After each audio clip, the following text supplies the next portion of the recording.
guys, welcome back to the Karla Code. It's been a while since I've done an interview, but I'm finally back and I'm here with my friend Daisy Aguirre. Daisy's actually from my hometown, El Paso, Texas. So a lot of you that listen to the podcast will probably recognize her. Daisy's going to be talking with us today about everything real estate, and she's also going to be giving us her input during this horrific time. Right now, we're going through the coronavirus pandemic. So we have a lot to talk about. It's really nice to be able to get on the phone with her because we're all constantly messaging each other. And finally, we get to do a call and get to share it with everybody. Daisy has been in real estate for about 10 years. She actually started off during the 2009 crisis, if you can believe that, and she built her career on that. So that's really tough, and not very many people were able to actually build a career during that time. So today she's going to tell us a little bit more about everything in her life in general. So welcome, Daisy, to the Karla Code. How are you? I'm good. I'm really excited to be here. Thank you for having me. No, super happy to have you. So Daisy, tell everybody a little bit about yourself. Tell us, how you got started in real estate, what drove you into this area in the first place. Talk to us a little bit about that. So, like you said, I started, in the midst of the housing crash. It had just crashed when I got my license, like literally. And it was really, really hard. I was actually studying for 6 months. I had taken my classes years prior, like straight out of high school.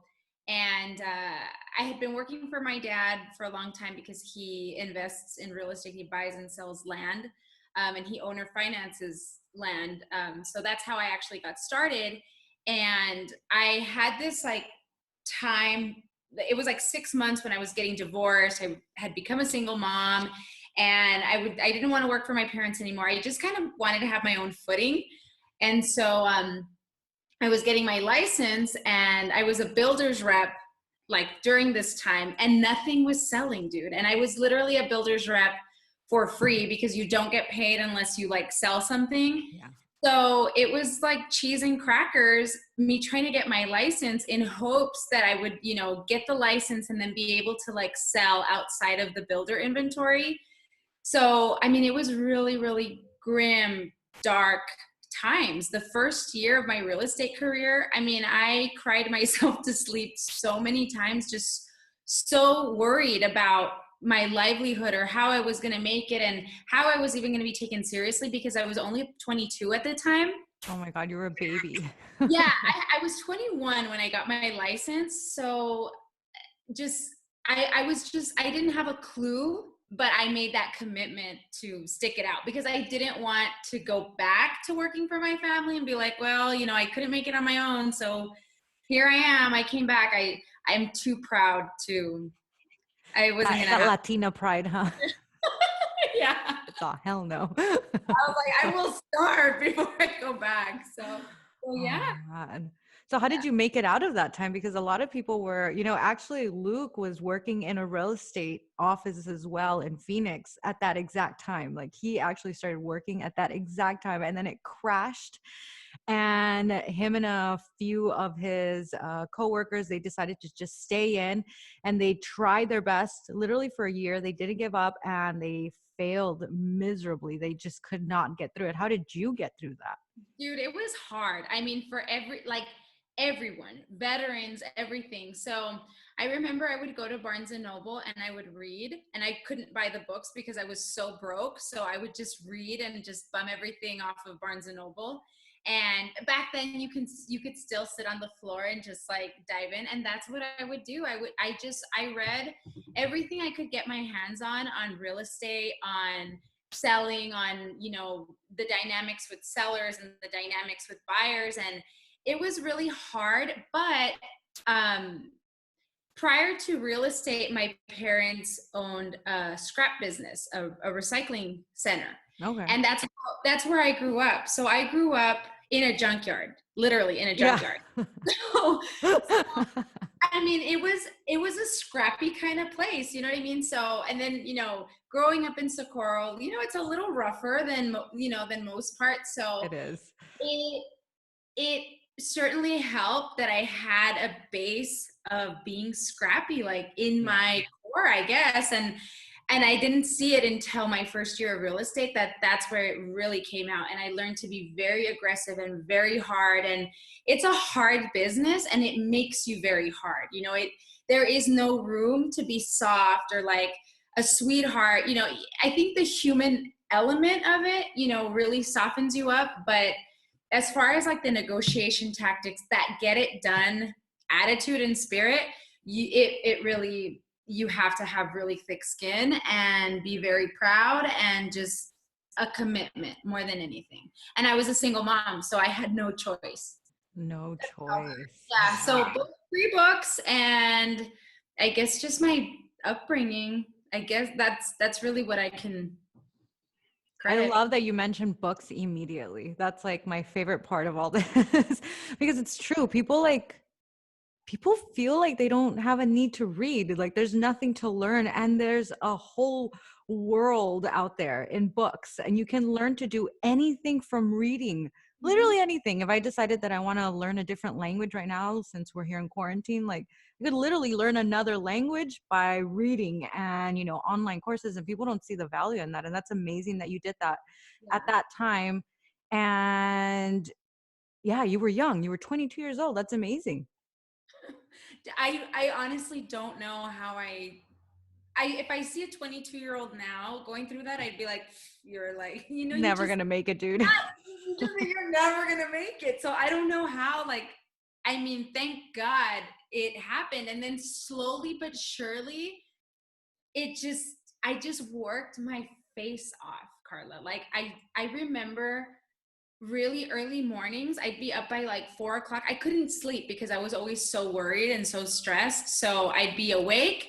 So Facebook was still kind of fresh. And I was one of the first agents that would use Facebook Wow. to like promote listings, to talk about houses. And I felt so stupid, like getting on, in front of the phone camera and like talking about it. And I would get made fun of a lot because I was so young and everyone was like over 40 when I started. So that's how, I mean, it was just slowly but surely it started picking up, and then every year got better and better and better and better. Yeah, you used the resources that you had in front of you. You used them to your advantage. Other people weren't getting with it, they weren't keeping up with the times and you did. So that's what made you successful in that sense. I mean, I guess, you know what I mean? But it kept food on the table and it just helped me like to get by. For me, it was more about survival for sure. Yeah. I think you graduated from high school a year before I did. And I actually used to go to San Elizario and then I went to Clint. So I know I met you at some point when I think you were a senior and I was like a junior. Yeah. Met somehow. And then after graduation, I kept hearing, people were telling me like, you, dude, like Daisy, do you remember Daisy? She's doing so good at real estate. And I literally had heard about you for like the entire like past 10 years as being someone that was just really aggressive in real estate. That you were like the girl to go to. And then of course it caught my attention even more when you trademarked your name, Homegirl, which I thought was, and I still think is brilliant, especially coming from El Paso, because for anybody that's not from El Paso on here that's listening, El Paso is a very Hispanic culture. So there are, in fact, a lot of people that are still, I grew up with a lot of cholos in high school. Like we literally grew up with cholos and people would call each other, hey, SA, homegirl. We literally grew up with that kind of like upbringing, which is hilarious to think about now.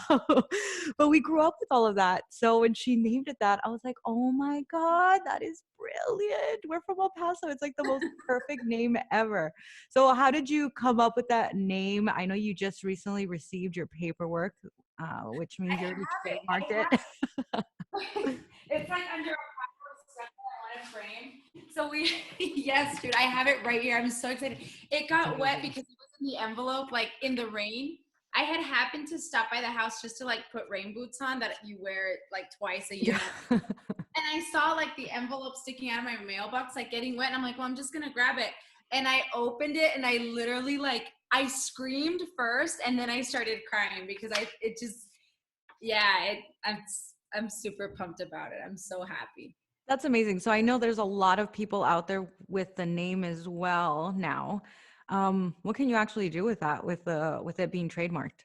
So I submitted the application for trademark almost 10 years ago, honestly. Like as soon as I got my Wow. license, as soon as I figured out that I wanted Homegirl to be my thing, at first it was just kind of like a nickname that people were calling me. But I was so young in the industry that I felt like I almost had to hide my youth behind something a little bit more credible because I Mhm. was young, dude, and I was inexperienced. So I had to really like catch up on that learning curve. And so I submitted it. And over the years, I would, I think also because of the lack of knowledge, I would, Google and see if somebody else was using it. And then I realized that they were. And I'm like, wait a second, dude, like I have my application, like I paid money to like get this going. So I reached out to some of the girls, they're female agents in different cities. And I told them, I said, hey, I have this trademarked, I just want to let you know that this is mine and you should not use it. It was like that because I guess I just don't know like the protocol of like how to handle these things. Yeah. And I'm very direct. Like I'm very like, I will not dick around with anything. Like I won't send a letter. Like I won't do any of it. Like I would rather talk to you and be like, how are we going to figure this out so that you're happy and I'm happy? I love And you because I'm the same way. I'm super direct. I think that's why we get along. You're all, hey, bitch. And like most of them were like, well, if you have something legal, send it over, and I was like, I will, And one girl, dude, was like, what are you gonna do? Oh my God. Like, it's on. And I hope, part of me hope that she's watching for me to be like, dude, I'm coming. I'm coming to get you. And the thing is, I more often than not, I think I'm more of a peaceful person because I don't, I don't mess with people. I don't, I don't want to do any of that. But I also know how much this cost to like get off the ground and like, it's my baby. You know what I mean? I love Homegirl like with all of my heart. So I'm just not going to let somebody use it just because. So the idea is for these agents to buy into the Homegirl brand where they are the homegirl in their market. Mm-hmm. Of course, there's a royalty fee involved that I haven't even figured out yet. So that's where I think I need a little more guidance and like just to read on it more because I'm a little in the dark as to what to even charge. But I do want a third of it to go to women in homelessness, in any kind of homeless situation. And now with this virus, it's just amazing how many people are going to suffer financially and when it comes to their mortgages and all that. So I think that Homegirl's just blossoming in a whole new way at the most perfect time. I really love the tie-in, with you being homegirl and you wanting to send a portion of the donations to people that are homeless. That's Yeah. amazing. That's incredible that you're doing that. Can you tell us a little bit more as to how you got involved in that in the first place? Yeah. So April 20th last year, 420, I get pulled over and I got arrested. Not for What? You sure you so want to be saying this on here? I mean, I wasn't doing anything. I actually Yeah. wasn't doing anything wrong. So many moons ago, I got pulled over. It wasn't even in the car that I'm driving now. It was the car before that when that car was brand new. I guess I had that like new license plate that like stays on your car until the real license plates. Mm-hmm. So I had that thing and I get pulled over and I guess it had already expired. So I get a ticket. I forget all about the ticket. I never do anything about it. I just completely forget all about it. And on 420 last year, I get pulled over by a sheriff. And like sheriffs have no mercy on you here in town. And he was actually really nice. And he's like, where are you going? I said, I'm on my way to an open house. And and he's like, okay, well, you know what? I'm going to let you off with a warning, just give me your license, your registration. So I give him everything, and he comes back and he goes, Mija, you have a warrant for your arrest and I need to take you in. And I'm like, Oh, where? where are you taking me? Where? And I'm like, in where? And he's just like, oh, down to the county jail downtown. Like, that's where you and I are going. Like, call someone. Yes, dude. Like, that day for me marked like a whole new trajectory for my life, for my career, for everything. That season was already like, there was lots of things up in the air. I just knew lots of things were going to be changing in terms of my career, the company that I was with, personal stuff too. So I knew that, lots of different things were shifting, but that day, like, it just trumped everything else that I was going through. So I ended up spending almost the whole night in jail. Oh my God.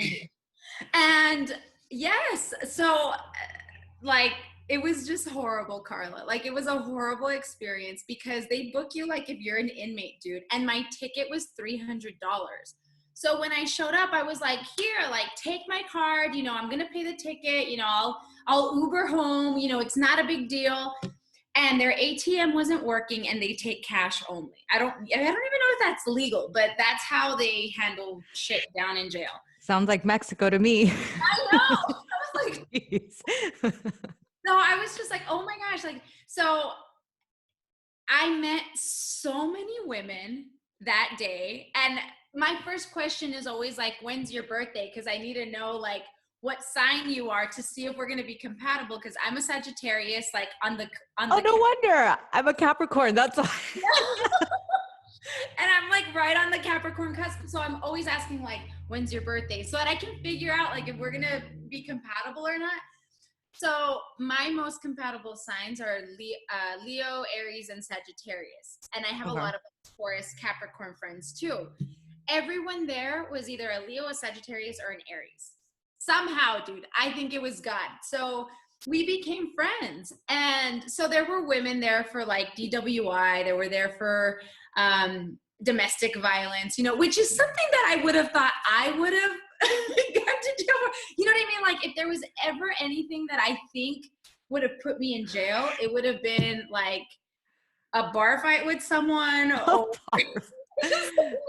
This is your homegirl, everyone. Yeah, or like protesting at a Trump rally, or like fighting a real, something more like a little more like aggressive, not like a dumb ticket. No, and I was just like, so they'd all be like, what are you in for? And I'm like, well, my my license plate had expired. And they're like, what? I'm like, I know, but I'm here.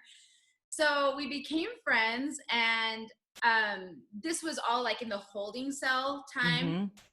All of a sudden, a nurse is calling me out of like the holding cell, and I get some kind of vaccine for, I can't remember if it's like hepatitis or TB. I don't even know. They give you, they say like, extend your left hand, and and boom, dude, like they shoot you up with something. And not creepy at all. No, dude. And at that point, I'm like, what the fuck? Like, what are you doing to me? And she's like, all the inmates have to have them, right? And I'm like, inmate? Like, what do you mean? I'm here for a ticket. No, I made it all the way to the 11th floor, Karla. And in the 11th floor, women are there that are awaiting federal prison. Oh, shit. I'm telling you, I don't know how I made it up there. Like, to this day, I'm still like low-key pissed off that I wasn't bailed out a little earlier, because I made it way, way up there.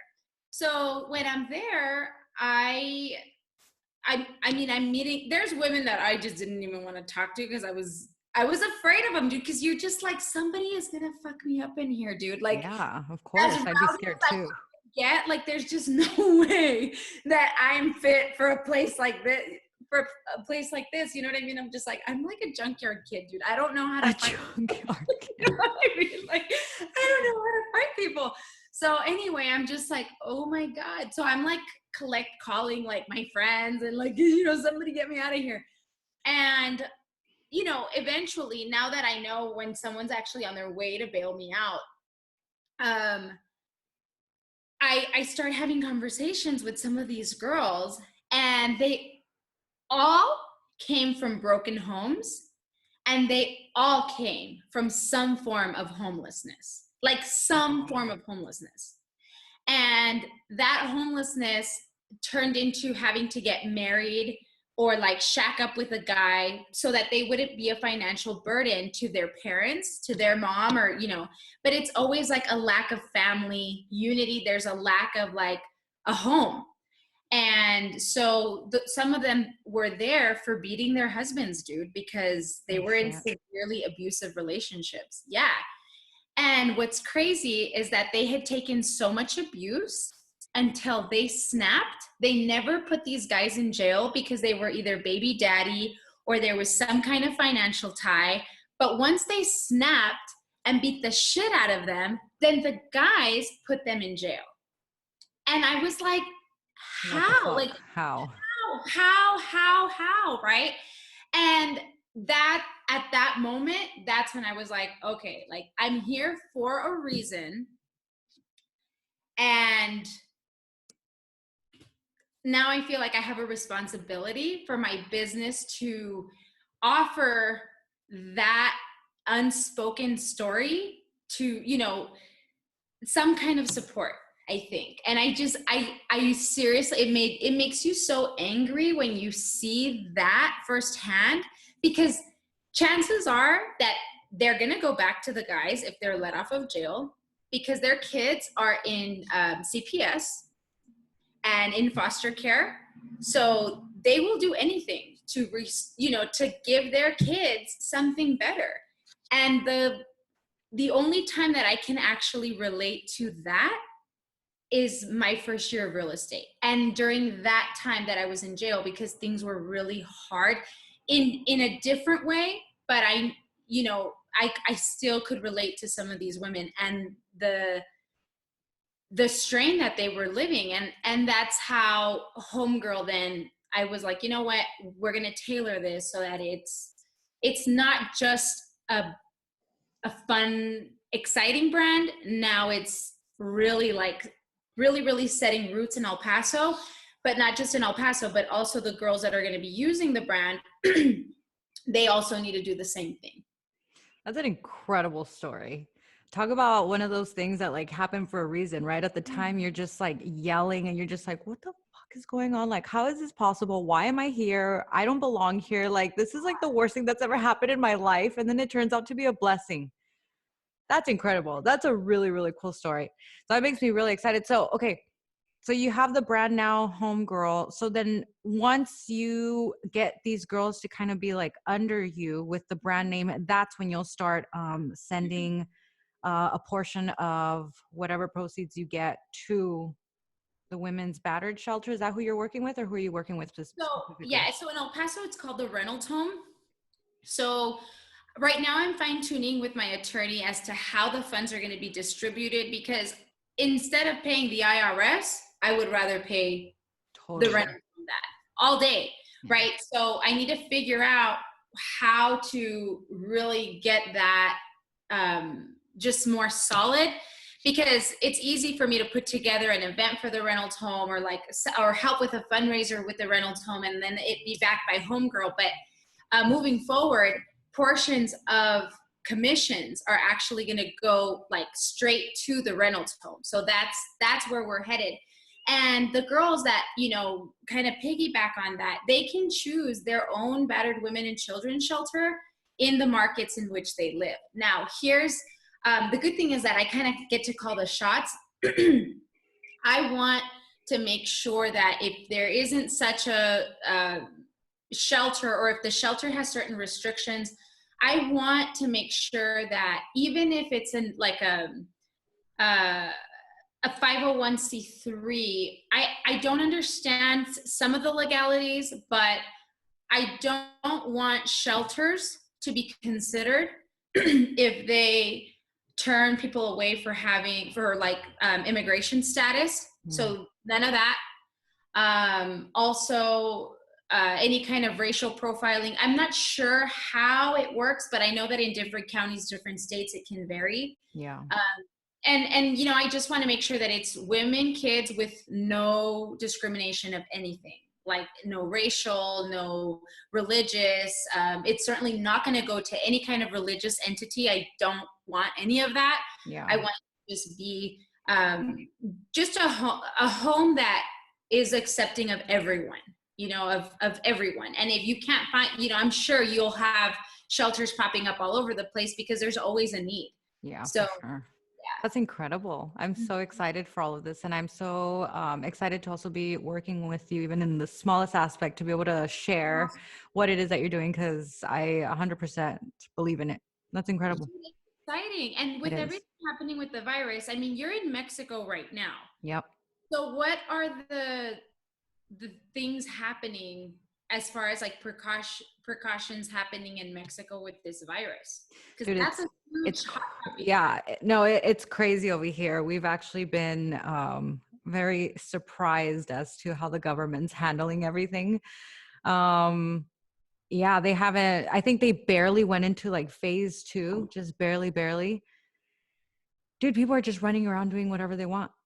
Right now I'm in Tulum, and that's the only thing, is that all the tourists are gone, but all the locals are still just kind of like hanging out. There's a lot of construction going on around where I live, and the workers are all still working. I see them in the mornings because they get together in the mornings, like at 6, 7 in the morning, and they have like their group meetings, and they're all in a little bunch, and they're all like talking. And I'm just like, oh my God, like, what are they doing? They don't realize it. I actually, I mentioned this in the other podcast, but I actually got like, a man actually got really mad at me at the airport.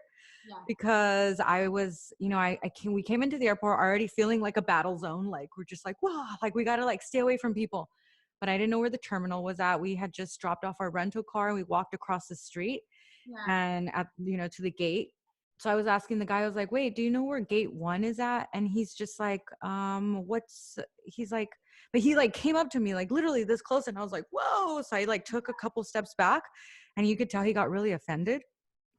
And I told him, I'm like, no, hold on. I just need to know where the terminal is at, the gate. And then he's just like, well, that one's not around here. He's like, let me see your itinerary. And I was like, well, I don't have it on paper. I only have it on my phone. And he's like, let me see your phone. And I'm like, look, with all due respect, I'm like, I'm just, with the whole situation going on right now, we need to kind of keep our distance. But he took it in a way offensive as to him. But in reality, I was telling Luke, I'm like, dude, how do these people know that we don't have it? Like, how do I know I don't have it? Nobody knows yet. Nobody knows. So I told him that, and you could tell he got so pissed. His face kind of went like white, and it was a little bit of an argument back and forth. And then he just like starts walking away. He's like, well, you continue on your day being careful. And I'm like, dude, don't take it personally. I'm doing this for the both of us. And he just kept walking pissed. And I was just like, I look at Luke and I'm like, oh shit, this is how it's going to be around here. Like, we need to really like be cautious. And yeah, sure enough, like nobody's wearing masks. Nobody's wearing gloves. Like none of the personnel are wearing anything. Nobody's telling anybody anything. So yeah, we had to fly into Mexico City, and we were fucking scared, and people are trying to touch Tuli. So I had to eventually tell people like, no, you can't touch her. And they're like, why? I had a lady ask me why. And I'm like, you just can't touch her. And he's just like, oh, are you scared that she's going to get the virus? Oh, Tuli, they're scared that you're going to get the virus. Like that, a lady told me. And I just look at her like, are you guys fucking kidding me? Because we believe in Vicks and 7-Up, dude. That's Vicks and 7-Up. That's why. Like, and you know what? I almost don't even want to blame them, because that was like the first thing that I bought at Walmart. When I knew shit was hitting the fan, I was like, where's the Vicks? Where's the Vicks? Give it to me. No, I know. And even since the beginning, I keep telling Luke, I'm like, hi. They swear, like, hi. And he's like, Karla, that's a very Mexican response from you. I'm just like, hi. No, dude. And then like, yeah, literally people are not staying away from each other. And then, oh God, we finally, we were in the gate in that Cancun airport. We're walking around. And me and Luke are being real careful, washing your hands and tons of like hand sanitizer. And you just see a guy walk by and he's like, Oh my just God. out into the air. And I like look at him and he does, me and Luke like walk away like to a different area and he like comes around and he's like, and then people are sneezing and I'm like, what the fuck is wrong with everybody? Like nobody's taking this shit seriously. It's ignorance, dude. I mean, it's ignorance. And Mexico has gone through so many things that now I guess it just doesn't faze them. They're just like, whatever. No, and then on top of that, I think at that exact moment, like maybe a day before, they have like videos of the president running around kissing kids and like hugging everybody. And he's like, "Ah, it's not a big deal, everybody." So he's just making it seem like it's not a big deal. But then we actually arrived to Mexico City and there was no traffic and we landed like at 7 in the morning, which is crazy because there should be like a ton of traffic outside. We got off at our apartment and we look around and there's nobody walking around. So we were like, what? So that felt really weird because Mexico City, have you been to Mexico City? Mhm. Okay, so you've seen it. It's just Yeah. hustling, bustling all the time. Yeah. There's a ton of people. It's like New York. It's just crazy. Yeah, crazy. We go into our apartment. We start talking to Brian because he's Luke's co-founder, Humanity X. So he's taking care of Tuli and staying at the house, right? So we're like, so what's going on? We start talking to him. He's saying people are just walking around like whatever. We started packing a few things and then we were like, damn, we have to take Tuli to the vet. So we go to the vet and everyone's just walking so close to each other. Everyone's just real close. Nobody cares. But then you see outside in the street and there are no people. And it's getting later and later in the afternoon. It's like 12, 1, and there's still almost no people walking around. So I was telling Luke, I'm like, damn, all these people are taking these precautions on their own because the government's not saying anything. No one's saying anything about, not working. They weren't limiting anything quite yet. So we were kind of scared at first that they weren't going to let us fly back with Thule because, with An a animal, lot of yeah. ignorant countries will probably think, oh, you can get it from a dog. You can't let the dog on. And sure enough, we had absolutely no problems with her.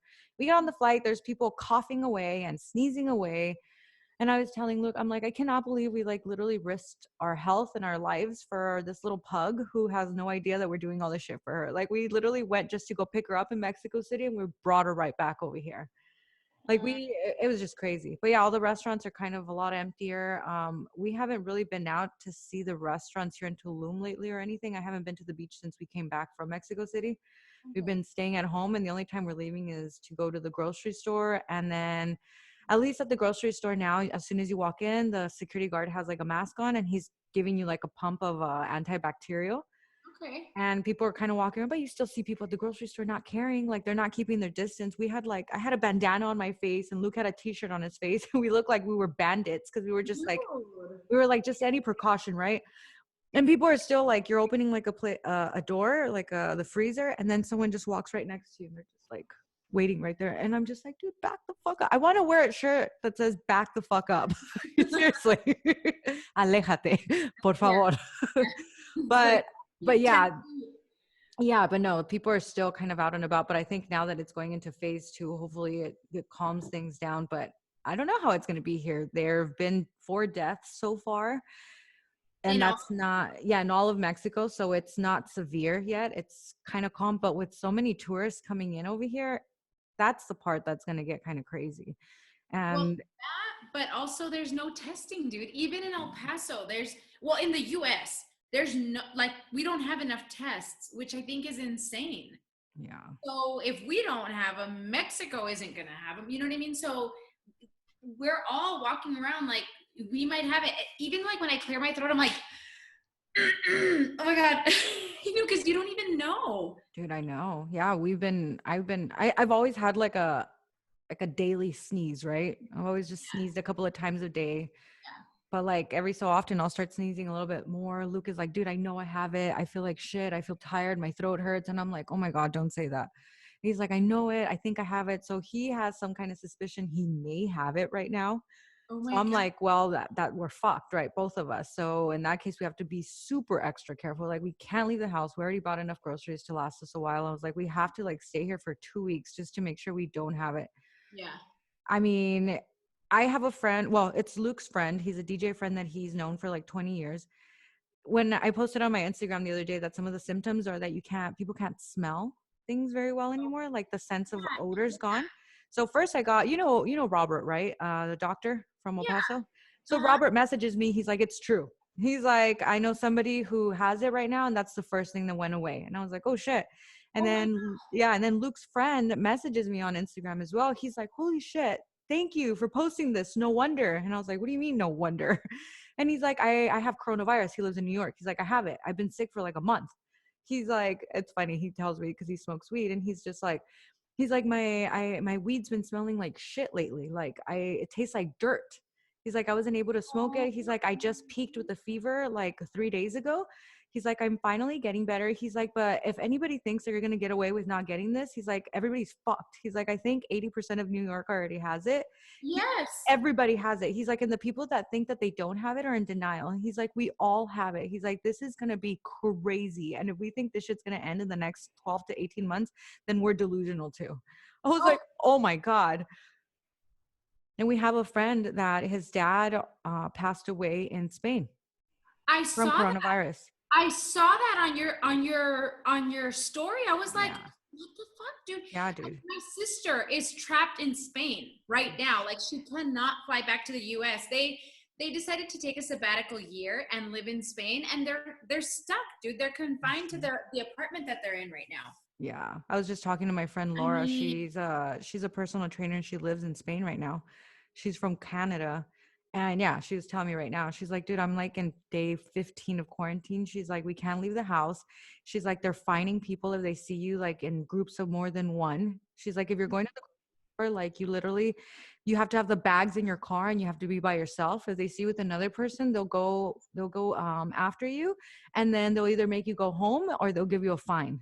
She's like, I can only walk my dog like right here in the perimeter of like our apartment. She's like, and that's it. She's like, we can't leave. Like we cannot leave the house. Like the streets are filled with only but like cops and stuff. law enforcement. Yeah. Oh my god. No, it's scary. She's like, dude, Dude, it it's is scary. scary. Yeah.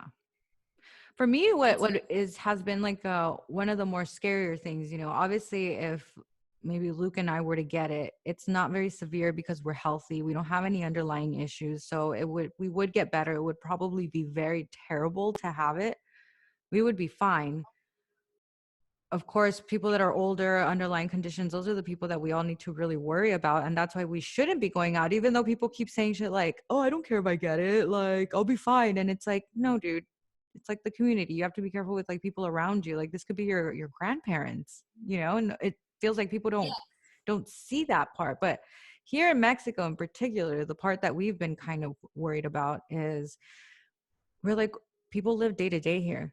What are we going to do when they start running out of money and they can't eat? Like, what would you do if you were desperate to feed your family? Do whatever you have to do to feed your kids. Like Yeah.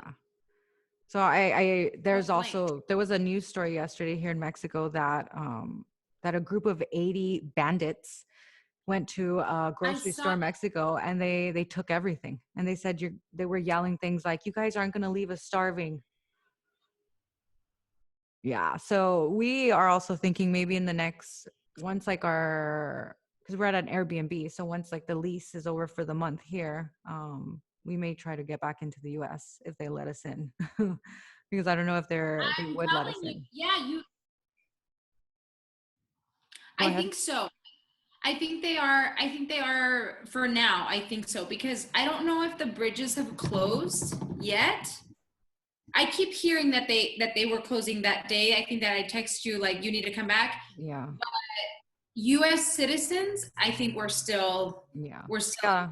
That's what I saw. I saw US citizens and then people that have that are working in the US that have a visa, that are residents basically, that they can also go back in. So I I don't think we should be fine, but I'm pretty sure they'll probably hold us like in quarantine for a couple of weeks if we do go. I mean, that would be the smart thing to do, right? yeah. Yeah. Yeah, But they'll have to. You know what? I mean people are freaking out like it's the end of the world. It's like, guys, all we have to do is stay home. yeah. The people we have to do this for is for the healthcare workers because they're working around the clock, dude, and they don't even have supplies to keep themselves safe. So they can be getting sick while they're doing all of this. Mhm. There's been several deaths where is it? In Iran. I saw deaths from doctors. There was a lady that died because she didn't have like the supplies needed and she got sick and she literally was like still working with an IV connected her to her and she ended up passing away. I mean, that is something that should not happen, dude. I mean, come on, it's 2020. How do we not have enough supplies or enough masks Yeah. for our healthcare workers? You know, like no. Do But you have a mask? yeah, I do. We have had happened to have some because at the scrap business, it's been closed for years. But my parents happened to have found like just a couple boxes of them, and real Wow. estate is an essential business. So we've been verified. So I'm still, not a lot. So a lot is happening virtually. So I'm gonna have one appointment between now and Sunday. So, where I have to physically be present, and then I'll have one on Tuesday. But before I'd have like 3, 4 appointments a day. And now I have like one every, you know, every several days. So So then you'll probably just be taking the precautions of just staying like a good distance away from them, right? And maybe having them not touch anything. yeah, I mean, I'll ask them not to touch anything. So I have access to the lock boxes, and I'll open up the box, open the house with gloves, let them in, and then I'll literally wait outside. I won't Mm, like I'll go in once no one's in the house, like just to like so it has like my eyes on it and see like what I like, what I don't like, what I think, if there's something that I think might be hazardous. But other than that, that's it. And then we'll talk, or we'll like on the phone or something. But I'm like staying from where this wall is to like my next wall, just because we don't know. I'm convinced that I don't have it, just because I've been in isolation for so many days where I haven't even gone to the grocery store. wow. Yeah, my mom went to Costco for me, and like I got stuff from my mom, and this was weeks ago. So I mean, and then I have like a local meat market right here. So that's that's where I get chicken if I need it or something. But really, I mean, I don't have to have meat. Like I'm good. Yeah. Like I'm What do you think about because I know a lot of restaurants are doing takeout and whatnot, but Luke is like convinced that even takeout we shouldn't do. He's just like, what is everybody thinking? He's like, how can we be doing like takeout? What if the person that's making the food is sick? Like, what the fuck? Like, why aren't people thinking about this? And I told him, I'm like, I don't know. He's like, it seems so obvious, but like, why is that even being allowed? I mean, I love cooking at home. Like I am a homebody. Like I like being Yeah. the fact that I can be home, I like it. And I haven't done any takeout these days, like at all. And I'm kind of crazy when it comes to germs too, dude. So I agree. But by the same token, there's people that don't know how to cook, like to save their lives. Like I can have like bologna sandwiches and cereal all day. You know what I mean? So like things like that, I'm like, okay, I get it. And if you're gonna eat out, I believe in supporting local, like 100%. Yeah. Yeah. Totally. Totally.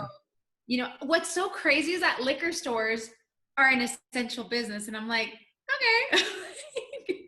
you know, It's true. I agree. I might hit up specs later or something.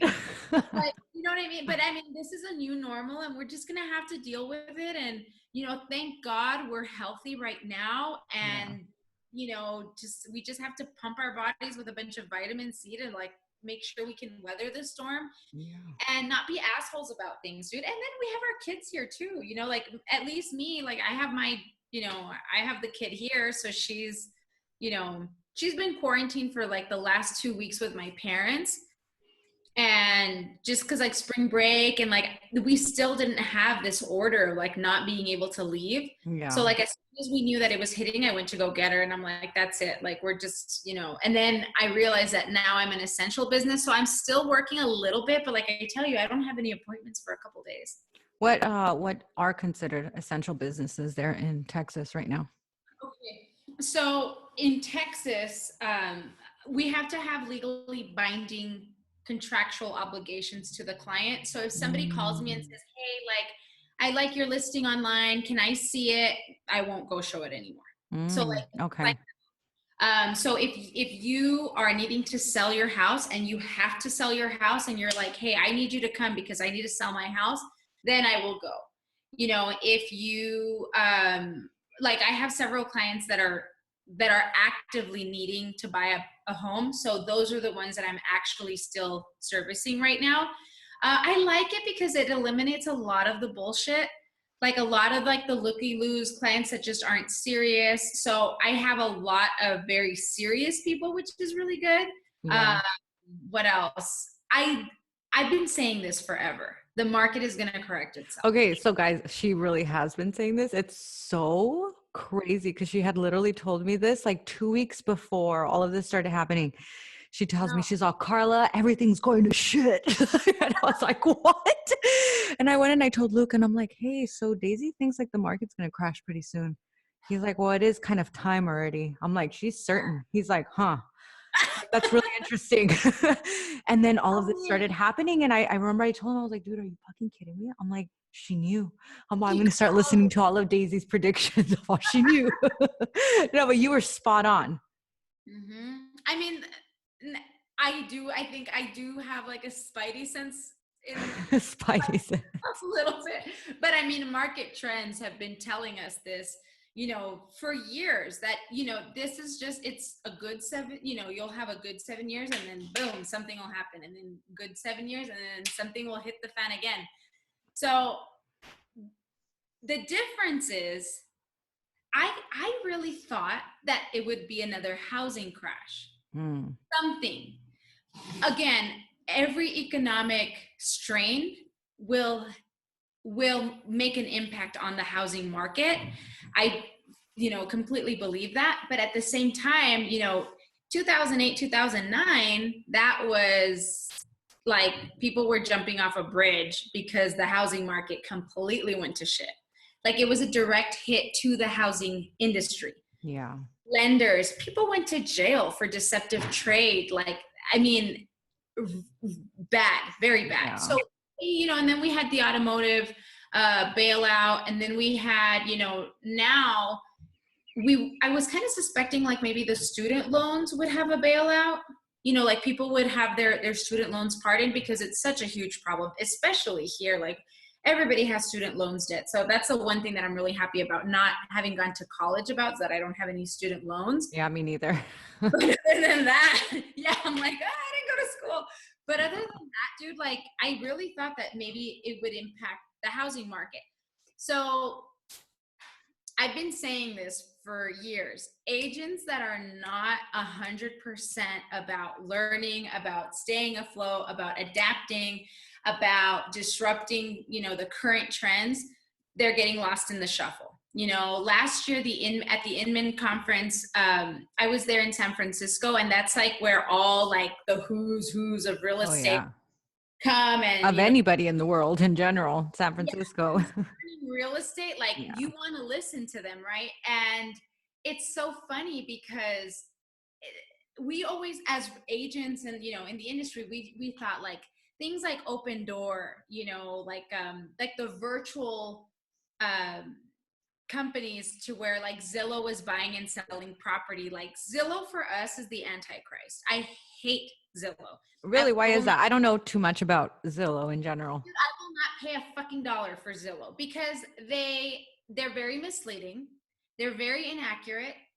I feel like what they put out is not real. It's not for the good of the consumer in any city, in any market, in any place. They dangle carrots at buyers, and then they take their information, sell it to a weak agent, and then that weak agent works on the basis of whatever Zillow is dictating. So I'm like, no, this is not like that is just not the way. So I am 150% against Zillow all the time. When they call me to like sell me on their like bullshit zip codes, I will not pay $1 for Zillow. So, and I always tell people, do not use Zillow. It's not accurate. It's not real. Like they scrape completely false information. Whenever someone calls me like, hey, I saw this house on Zillow. Yeah, that house sold 3 years ago. But it did so well that they'll continue to like post it in hopes of attracting people who might be on the fence, and then they sell that information to an agent. No Yes, way. that's why I'm like, no, like Zillow is not the way, not the way. How And interesting. yeah, so the fear was always like they're trying to eliminate realtors, but people need me now more than they ever think they could need me. Sometimes I think buyers think like, oh, if I do it myself, I might save, the commission. And it's a lie, because if you discount prices too low, as far as like a realtor commission, first, you're shooting yourself in the foot because no one's negotiating on your behalf. And number two, you can't drop the price off of a buyer's commission, because then it'll disrupt the appraisal values. And that means if a house sells for, like, let's say $3,000 less than like the regular market trend, you're hurting future sales, because then they'll have to use you as that comparable sale. Got it. So you can't, like, it doesn't do anyone any good. And then your agent might have been able to negotiate even better So in the first. you're just kind of ruining the whole thing for yourself and people around you. You don't win. Yeah, you don't win. So now I think that it's a really critical time for people to be informed, but at the same time, like, for you to use the resource that you have in an expert, not just an agent, because anybody can get a license, but in an expert in real estate. Yeah, you definitely are an expert. I've seen you. You're a badass. Just even talking to you, your presence, everything is just a badassery in general. I remember you were telling me that one of like the things that you specialize in particular is getting homes out of foreclosure. So you're an expert in that. What is it exactly that you do? I know you said you were literally at the auction. You were like fighting so that they wouldn't take people's homes, that they wouldn't sell them. So that sounds crazy. Tell me a little bit more about So, that. so that story, um, we managed to get a contract in time right before the sale, but a bank will kind of shut its doors to negotiating with the homeowner long before. So whenever you feel like you're in trouble of losing your home, like if you feel like, danger is approaching, you need to be on the phone with the bank right away. But it's the most shameful, embarrassing, difficult conversation for a homeowner to have, especially for men, I think, because men always have this like innate responsibility to like hold down the fort for their families. So it happens much more often than not where it's just too late. It's just too late for the homeowner to negotiate with the bank. Yeah. So when I come in, and they call me like, oh, my house is going to be at the sale like in a month. And what I tell people is like, okay, so by the time I'm involved, I speak the same language as the bank. So I say, hey, like, I already have a contract in, I'm already this, I need 45 days to close, and then you'll get paid. So, don't worry, you'll be paid off, right? So you want to first, I make contact with the person who is in charge of handling that file, or at least in the department of handling that delinquency on that file. How do you find that person? Dude, I mean, it can be hours on the phone with the Wow. bank until you get to the right people. And every case is different because every bank is different, every loan is different. So it's a puzzle for sure. And I seem to do really well when I have a deadline and under high pressure. You know what I mean? So that's very Sagittarius of you, by the way. Yeah. So I mean, and I just have to like really connect with mainly the person, ready to let go of the guillotine. So that, and there's always one person that kind of handles that. And then there's always a law firm so in order for us to present that contract to save the house from foreclosure, we have to work really feverishly to get that contract, which is to market very, very, very aggressively. So this is why in any case, like, and I'm not just saying for me, like, you just have to have a very, very strong, aggressive, well-seasoned agent, because you might have a foreclosure issue, but then you might have like a probate issue under there to where maybe somebody died and the title isn't right, and there's a delay in time there that can cost you the whole thing. So those are the things that people don't realize. Like, yeah, like the bank can be one thing, but then if you throw in a mechanic's lien for the guy who did your pool that you never paid back, like Ooh. yeah, so there's always things like that, or if somebody's in jail, or if somebody, what I mean, like there's just so many aspects to where rookies just can't handle that, and that is what I'm actually seeing again, oddly, in 2020, is complicated, very complex puzzles of deals. So What do you think is what is your perspective, or maybe what do you think will happen right now when people can't pay their mortgages, like in the next few months, if this doesn't settle down soon, if the coronavirus doesn't go away, if they can't find like a cure, if they can't like settle, just find a way to solve this whole mess, because that could become an issue pretty soon. Like people could end up not being able to pay their mortgages. What do you think is going to happen? I mean, I think there's a lot of unknowns, but the first thing that I think is happening is I think businesses are going to go under. The small, the local, the mom and pops, this is who it hits the hardest, without a doubt. So bars, the service industry, events, concerts, anything that has to do with a crowd where you need of people, I think they are going to be in the worst trouble. And I think it's going to take longer to recover for them. As far as a mortgage is concerned, I think that anybody who is facing a financial setback, you need to call the bank right away. And because I know that the government is working on a federal aid Hmm. for them. So people, I have never been a Trump supporter ever, and I've been very open and clear about that. But I think people are getting it twisted to where they think it's more of like a political thing. And I think that this pandemic has everyone in like a mind fuck that nobody knows how to handle it, but we know that we have to work together to get through it.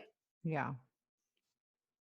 Democrats, Republicans alike. And I think that the American people right now are like, yo, I don't care who throws who throws me, the life jacket, but I need one right now, and I Yeah. think that's kind of, how we are right now. And we need to figure out something. So I know that, politicians are working around the clock to figure something out.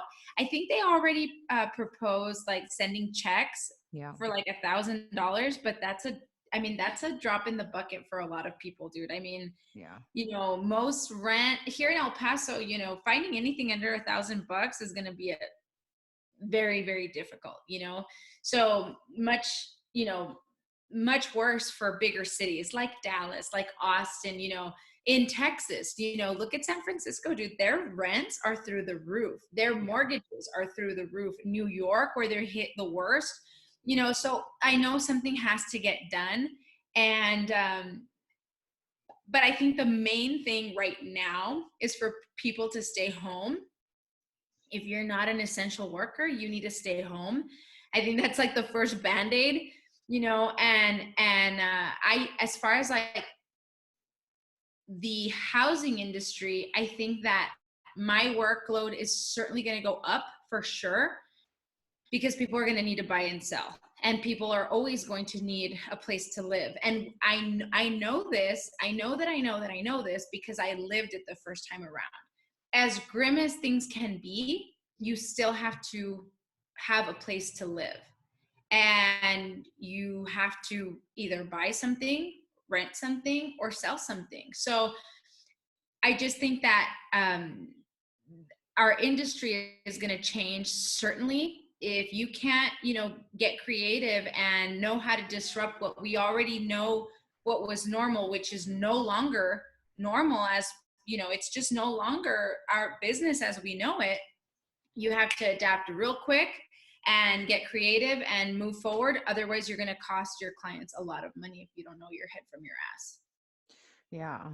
So the first thing you recommend that if somebody does not know, if they don't know how they're going to pay their mortgage, is to just call the bank immediately and Oh start my. trying to make a deal with them. And is the are banks pretty like, are they So okay? Are they pretty cool right about now, stuff? we don't have a choice. We don't have, the banks don't have a choice right now. Where are you Yeah. going to get the money from if the Yeah. person is unemployed? Unemployment went up 60%, like for the applications right now. Like without people, and people are still like working as much as they can, Yeah. So it's it's certainly a new era for all of us, and it's an ending of what we knew to be true. And I think many more people, despite what's going on, are either going to jump right back into school, online classes to get new certifications for a new type of work, or you're going to become self-employed any way you know how or any way you can. I think those are the main things that are going to certainly change, is how we handle person to person business. But the thing is, Karla, is that life has to go on. You know what I mean? Like you still have to be a mom. You still have to be a parent. You still, you're still existing. So it's figuring it out, and there's lots of like super negative talk about how this virus is impacting us all, which it is. It's terrible, but the doom and gloom of it isn't going to change what's happening at No. all, and I know for a fact that if we remain grateful for what we do have, for what we still have, then it's a blessing in and of itself. It really is. But El Paso, for example, hasn't been infected as bad as we think it has at this point. So I mean, the caution is there, but I really feel for places like New York, dude, because you're living in a rat hole. Like you literally have no square footage. There is no such thing as social distancing in a place like New York. There's not, because there's too many people, so I don't know. I don't know what's going to happen, but I do know that businesses like mine are essential, and we're just going to have to go with the flow and figure it out and do what we can while protecting ourselves and our clients. That's really it. Yeah. I mean, it literally turns into one of those things. It's either like adapt or die. I mean, it's the Yeah. same thing that happens to animals all the time. Weather changes, people come into the region, like you have to adapt or you're gone. It's survival of the fittest for sure. Do you follow Tony Robbins? I do. Okay, so one of my friends sent me, it was like a 1 minute video, but I listen to him a lot. Mhm. Sometimes it's a lot for me, but I like him a lot because I think that he's very sink or swim. He's Mhm. a real sink or swim kind of guy, and I like that. He talks about burning the fucking boat. So if you have a lifeboat, you're not going to be 100 with the vision, with your goals that you have set forth. Yeah. And I think You always people, think you have that like backup, right? So you just have to like burn it to like let it go and just focus on the future. yeah, and I think that I did that a long time ago with real estate. It was like, no, I have no lifeboat, dude. This is my only channel, and somehow I'm going to figure it out and I'm going to make it. So I think that as far as entrepreneurs go, I think that if you have a goal that you started in January with, that you were like, this is my goal, like this is what I'm going to do. I think that rather than being like, oh, this fucking virus is fucking everything up for everybody, I think you should kind of be like, okay, these are still my goals, but now I have to just figure out how to be creative and how to figure it out, Yeah. because I think that many more people are going to need me this year than they did last year. And now I have to figure out how I'm going to make that happen. Yeah. How are you going to help them? Everybody just has to get creative. You have to.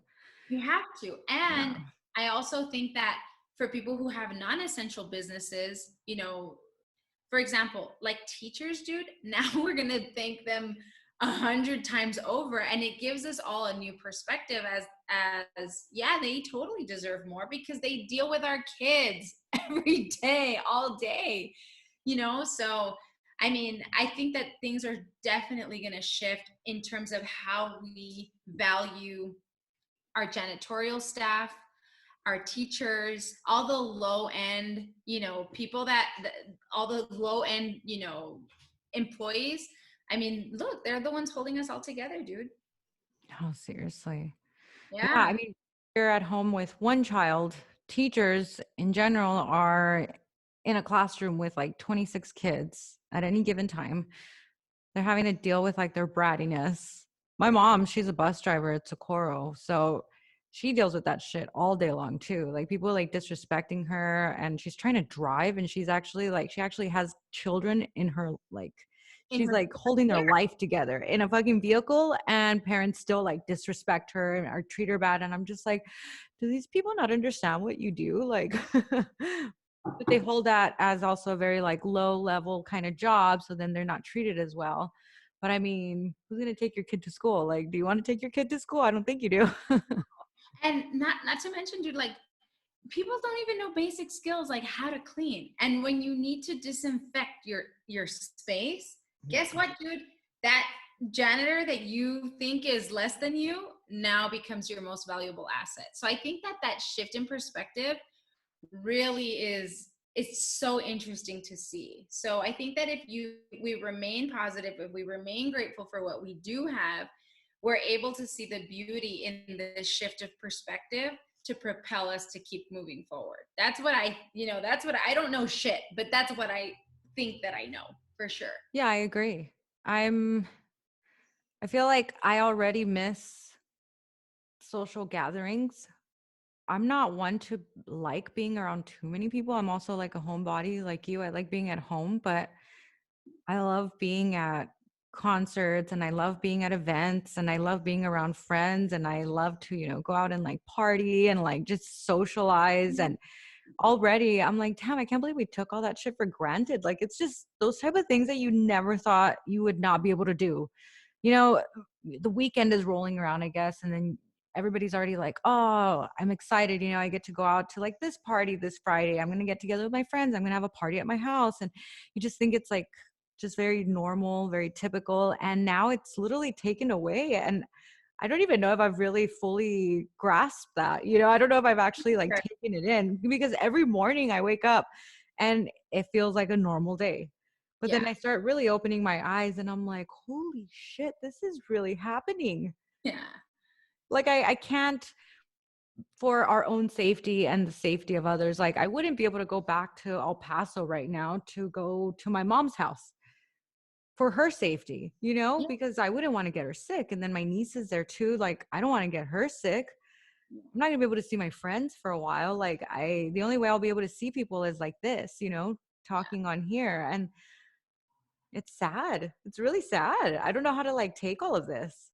I mean, I think that more than that, we also have to like understand that our loved ones who could get sick, dude, they're admitted into the hospital and they may never come back, and we would never know.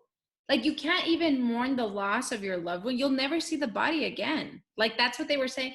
Somebody was saying that like you really have to take this super serious, because if you're anybody gets sick and they don't come back, they're just gonna let you know, hey, yeah, they didn't make it. And that's it, dude. You can't be there taking care of them while they're sick. Like, and it's like that is just unfathomable for so many of us. Like, what do you mean? You know what I mean? Like, what do you mean?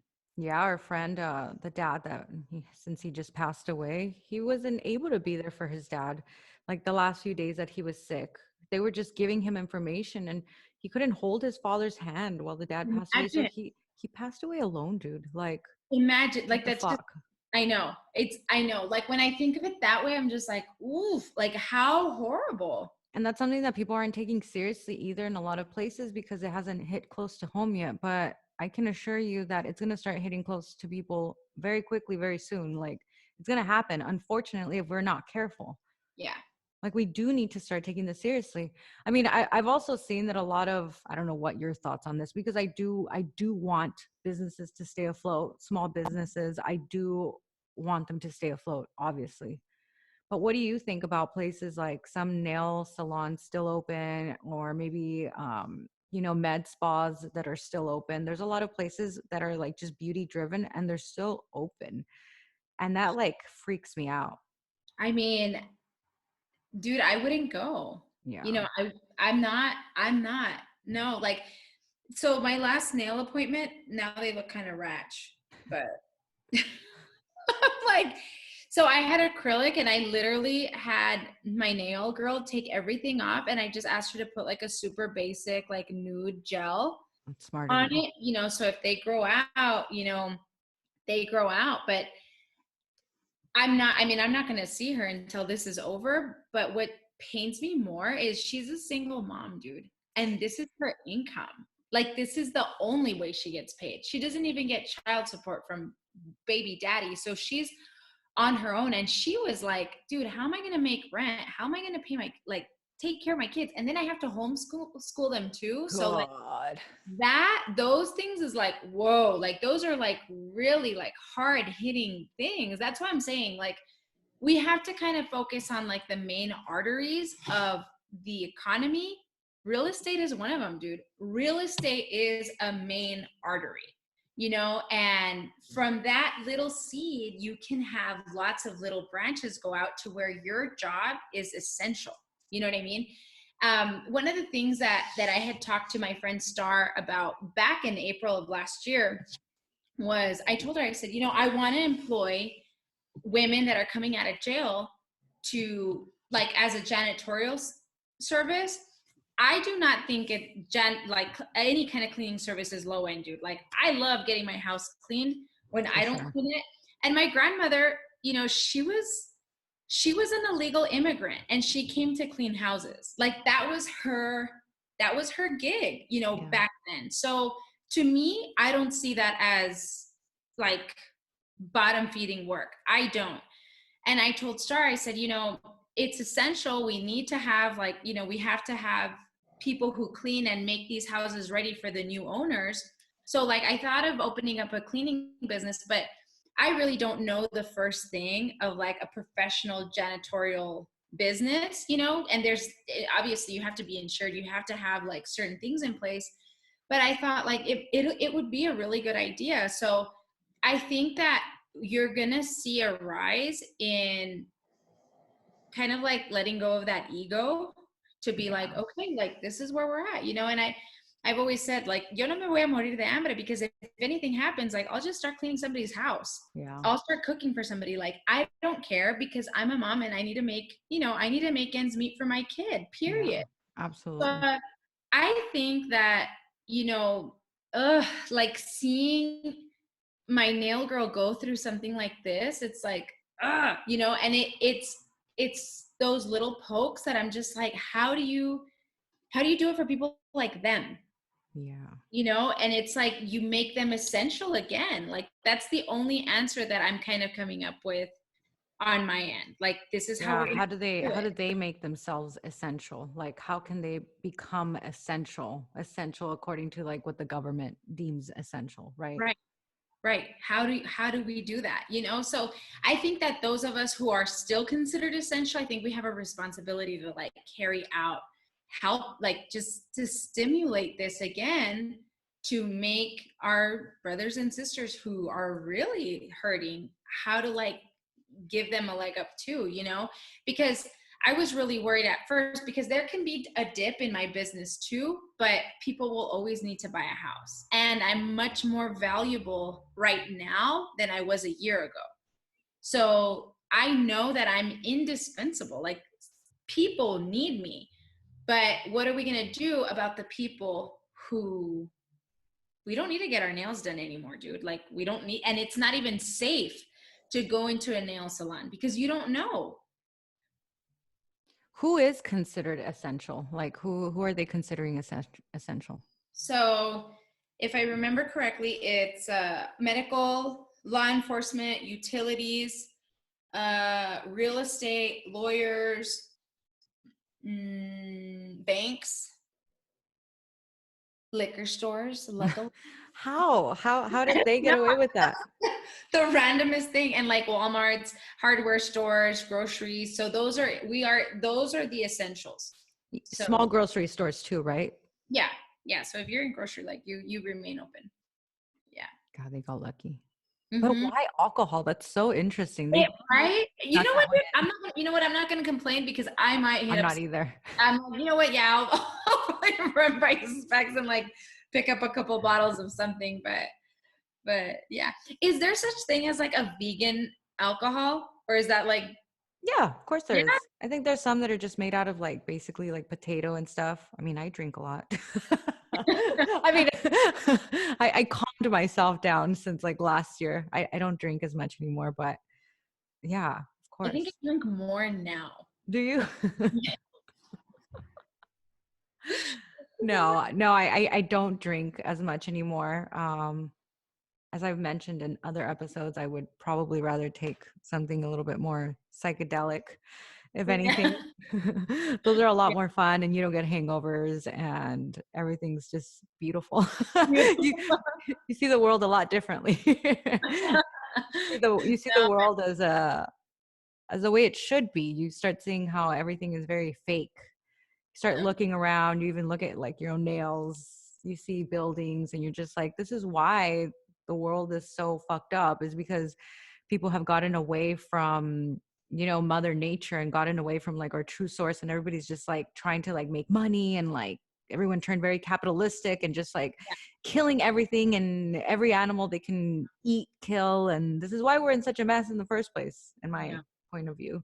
No, and then But like it came from bats. Like, what are we doing eating bats? You know what I mean? oh dude, no, I mean, Well, that's what in they those areas of the world, they have a lot of the things that they call wet markets, and I don't know if you've seen some of the videos, but it's atrocious. I mean, they literally have like aisles, and they have live dogs in cages, and then they have chopped up dogs in a bunch of pieces, and people walking around looking at like the size of everything. There's blood running around all over the floor. They have chopped up like anacondas and chopped up bats, and they have them like on sticks, and like, I mean, I don't know where did I hear this? I think I heard it on a podcast the other day, that, or I was watching it on a YouTube video, yeah, but they were talking about how the stress of these animals is actually releasing some of these viruses, I've heard because of they're that. so, yeah, because they're so stressed out, and like the more we stress out some of these animals, like the more diseases are actually coming out of them. So like it's totally an in harmony in general with like the planet and the way we're treating it.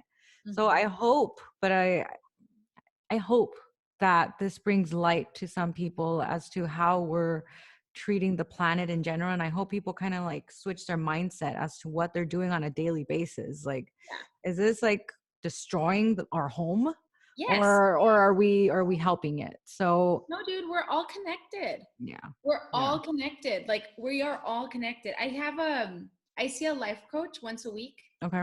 And so like now we're doing these like Skype talks, but Yeah. she's so amazing. I'm gonna send you her number. Like so Totally. if you ever want to like, but she's my mom's age and she's just so cool because she says like her interpretation of all of this is that it's the planet, the universe is calling for awareness. Yeah. And we will experience lessons, and if we don't get that lesson, if we don't learn that lesson, it'll keep showing up and keep showing up and keep showing up. It's like girls that say, oh my gosh, all my boyfriends are like cheaters, or all my Assholes. boyfriends Yeah. are But it's assholes. like, Yeah, but it's like, yeah, and it's like, so if you don't learn that lesson, then you keep meeting the same guy over and over and over again, right? yeah. So it's kind of the same thing, except the planet is yearning for awareness, and the planet has its own way of cleaning itself out. And in the worst of terms, it's Earth is cleaning house, until, to make, to be able to have that breather. And it's like, if we don't understand that, if we don't realize like the value of relationships, of taking care of the planet, of taking care of each other, yeah, dude, like these things are going to keep happening. Yeah, of course it's So, going to happen. yeah, Yeah, I mean, I tell Luke all the time. I've been telling him this for a long time. We discuss this all the time. I'm like, we are the virus, Luke. mm-hmm. Like, we are the virus. And the planet's trying to give itself some medicine right now. And the medicine is working because people are actually dying. So the medicine that it's like putting in is actually killing us, the virus. We're a terrible virus. Like we just keep multiplying and multiplying, and we're not doing anything good for the planet. We're literally just destroying it. We're doing absolutely nothing good for it. We keep building and we keep building and we keep cutting down and we keep killing, and we're doing absolutely nothing good for it. And of course the planet's going to want to like kill us off. Like, of course it's going to want like a clean slate and to give itself its own, medication to Yeah. kill us off. Like, I mean, it's really the truth. And it's unfortunate because there are a lot of very good people on the planet too. But at the same time, there's a lot of really bad people, a lot of people that are just, money hungry and just have no remorse for anything that they do. And I mean, I know. I'm not saying that like we deserve it, but it's no wonder this is happening. It's no wonder why it's happened in the past as well, and why it's going to keep happening. I know, dude. I know. I mean, I'm with you on that 100%. And it sucks. For me, the most confining feeling is like not being able to travel, because I get cabin fever so quickly and I love just like leaving, Yeah. even if it's for a little bit, and just knowing that like we can't, we just can't do things like that anymore. Like we can't just jump on a plane and be in Mexico in a couple hours, like that's like really sad. But we have to figure we have to figure this out, and we really have to get our head out of our asses if we want to, for our children, Yeah. like those of us who have kids, this is the world that they're going to go into in not that long, so what are we going to do? Just stop having kids because the world is so fucked up, and fuck everybody else's kids who are going into that? I mean, I don't believe in that, and I think that if we set the proper trajectory and pave the right road, we're going to be okay. That's what I think. How old is your daughter, Daisy? She's 12. Wow. Yeah. You have a 12-year-old? Jeez. I know. Yes, dude, she's on TikTok all day, and Oh she's my God. like, yes, dude, I'm like, I have a 12-year-old. I know. And you know what? It sucks because I actually want another one. Like, I'd love to have another baby, They're but just so far apart already, right? That would be. and then I don't even have a man. You're like, eh. So I'm like, I don't know where I'm gonna, Oh. you know what I mean? So it's like, I don't think it's gonna happen, but I mean, it would have been really cool to, and I'm not opposed to it anymore, but it's like, gosh, like, That seems like a lot of work to start over again. I'm down with it, dude. You are? Yeah, like I used to, you know what? Just when we think that we have our lives planned out, we don't know shit, dude. No, I I know. always thought like, no, I already had one. This is it. But I know that I'm just open to whatever comes, because anything can change, dude. Like my life a year ago was so different, dude. And I was miserable with the things that I thought that I wanted. And now I don't have any of that. And I'm the happiest that I've ever been. That's So amazing. That's a really like strong statement in general. That's amazing. yeah, so like, yeah, there's things that like you always think like, oh, I wish I had that, but then you have that and then you realize like how miserable it makes you, and you're just like, no, dude, I'm good. Like, and For now, sure.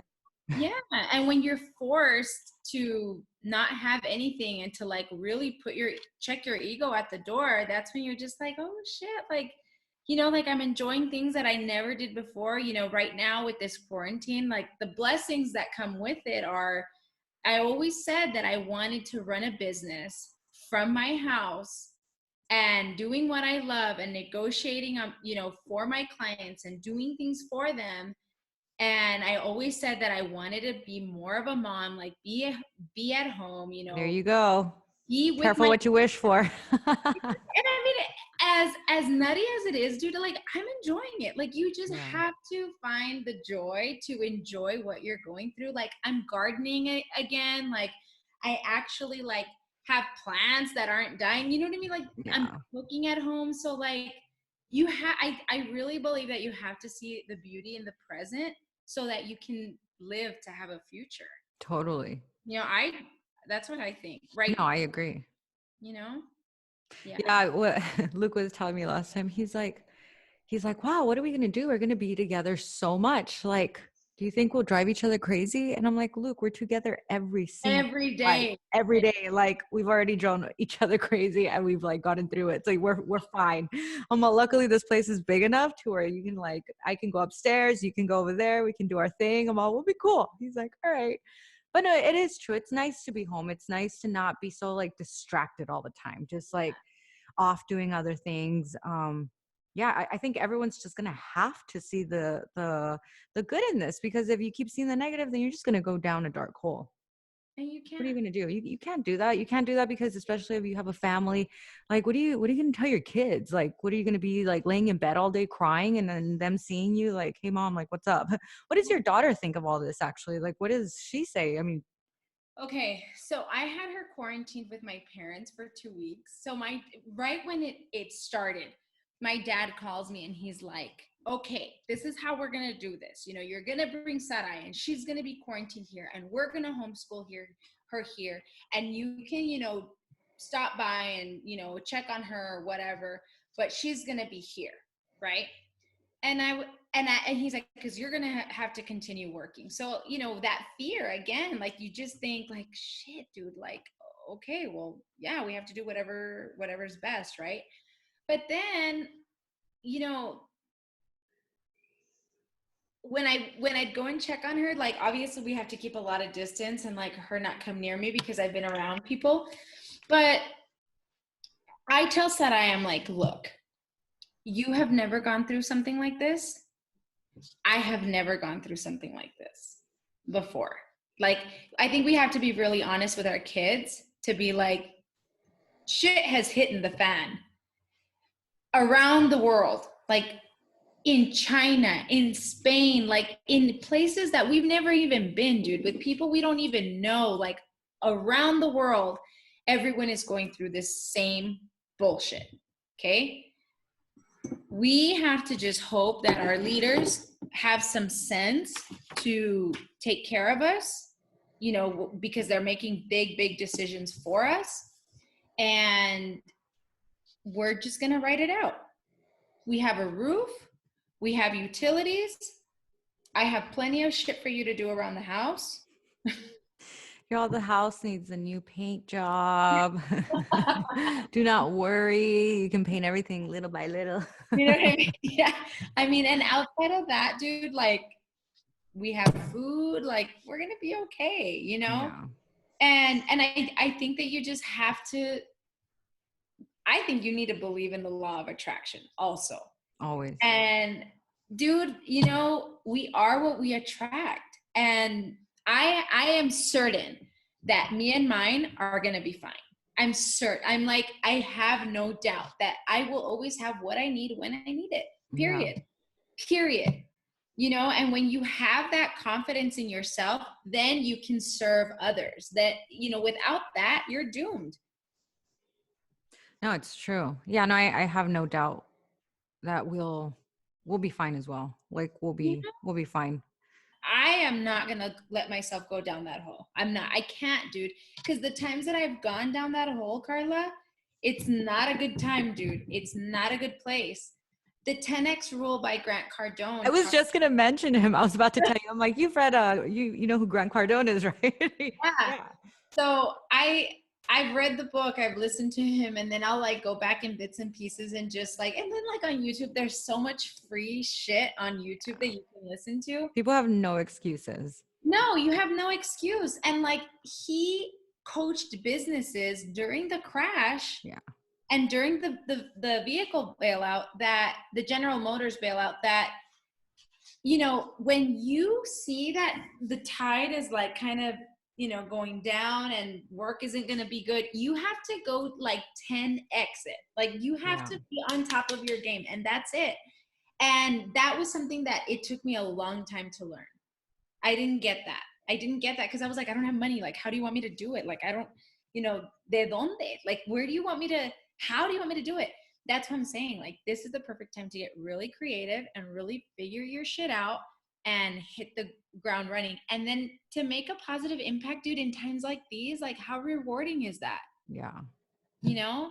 This has been the whole premise of Humanity X in general, right? Humanity X in general has been, which is crazy. And he's just like, I can't believe this shit's happening right now. He's like, but there's not a better time to be able to launch this. He's like, that's what it's supposed to be. It's supposed to be a community where people could come together to succumb loneliness and to be able to learn together so that they can become better people in a community all online without ever having to meet. So it's just like, hello, like, this is it. Like, this is one of those things that people right now, instead of like fucking TikTok, people should be trying to like better themselves.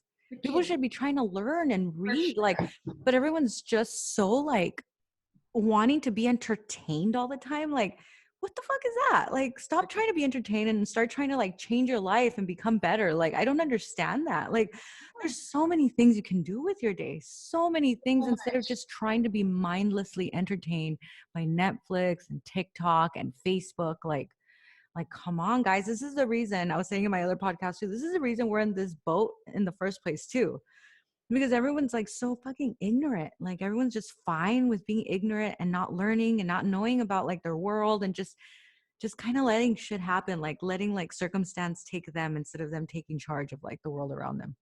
Yeah, no, dude.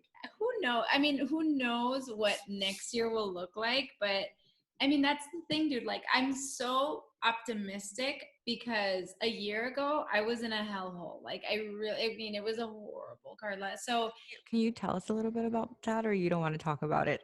I mean, I found myself in a relationship where I made the choice to work for him for a certain period of time, and it was really bad. I wanted to protect my privacy and his, because at the end of the day, like, I chose to be with him for as long as I did. Things just didn't work out, but I still didn't have like the desire to bash him or to like talk bad about him, which is something that's so easily done. And I just didn't want to do that. No, I can understand that. I have always taken a very opposite approach. I'm like an open book, so I talk about everything. But the only reason I talk about everything is because I know other people are going through like the same shit too, or they have in the past, or they can learn from it. But I mean, you know what? Sometimes it's not even talking bad about people. When you're talking and you're just saying your truth, it's just the truth. I mean, my mom asked me last time, she's like, hey, are you talking bad about like your sister or, the family on here? And I'm like, I'm not talking bad about anybody. I'm just stating facts. I'm like, if people are going to treat me like shit, they better know I'm going to like talk about it. I told her that. And I'm like, I mean, I'm telling my story. I'm telling like my life as it happened. Like, there's no BSing there. I'm not bullshitting. Right. I'm not adding anything extra. Like, I'm just talking about my life as it was. So, I mean, all right. So we'll leave off on that note, guys. If you're in the El Paso area or Texas and you need any help with real estate, Daisy's definitely your girl. Thank you so much for listening. I'll have more interviews this week or next week, and I'll have more solo podcasts as well. So thank you so much for watching and listening to the Karla Code. See you guys next time. Bye. Bye.